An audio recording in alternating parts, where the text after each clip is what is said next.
بسم اللہ الرحمن الرحیم۔ السلام علیکم۔ فرانسیسی سفیر کو ملک بدر کرنے کی قرارداد ایوان میں پیش۔ اسپیکر قومی اسمبلی اسد قیصر کے زیر صدارت میں ہونے والے آج کے ملکی تاریخ کا اہم ترین اجلاس میں پاکستان میں تعینات فرانسیسی سفیر کو ملک بدری کی قرارداد پیش کی گئی، جس میں کہا گیا کہ ایوان 1 ستمبر 2020 کو فرانسیسی میگزین میں چھپنے والے گستاخانہ خاکوں کی پرزور مذمت کرتے ہیں۔ قرارداد میں سب سے پہلا مطالبہ کیا گیا ہے کہ فرانسیسی سفیر کو ملک سے نکالنے کے معاملے پر بحث کی جائے۔ دوسرے نمبر پر تمام یورپی ممالک بالعموم اور فرانس بالخصوص کو اس معاملے کی سنگینی سے آگاہ کیا جائے۔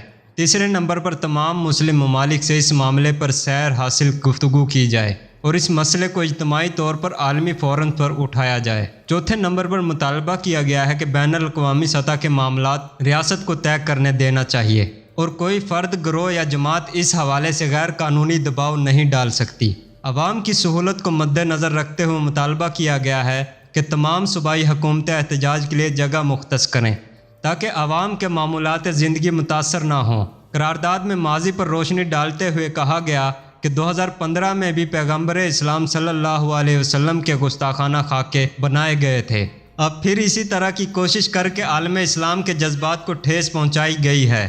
مزید کہا گیا کہ اس معاملے پر فرانسیسی صدر میکرون کے اس عمل کو آزاد اظہار رائے کے نام دینے کے بیان سے بھی مسلمانوں کی دل آزاری ہوئی ہے۔ دوستو، ویڈیو پسند آنے کی صورت میں اسے لائک کریں اور اپنے دوستوں کے ساتھ بھی شیئر کریں۔